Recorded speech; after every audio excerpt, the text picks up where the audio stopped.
අපි ළඟ මිනිස්සු ඉන්නේ සල්ලි තියෙනකන් බලය තියෙනකන් විතරයි.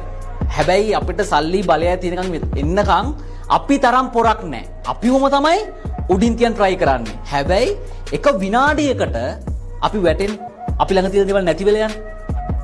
අපි උන්නද මලාද කියලාත් ඒකට මතක නැහැ. ඒ නිසා ඉස්සරහට ජීවිතේ යනකොට ඒ වගේ මිනිස්සු හම්බ වෙන්න පුළුවන්. ඒ නිසා දැම්මම තේරුම් ගන්න හිටියොත් අපිට ඉස්සරහට එන්න තියෙන ප්‍රශ්න වලට මුහුණ දෙන්න හරි පහසුයි.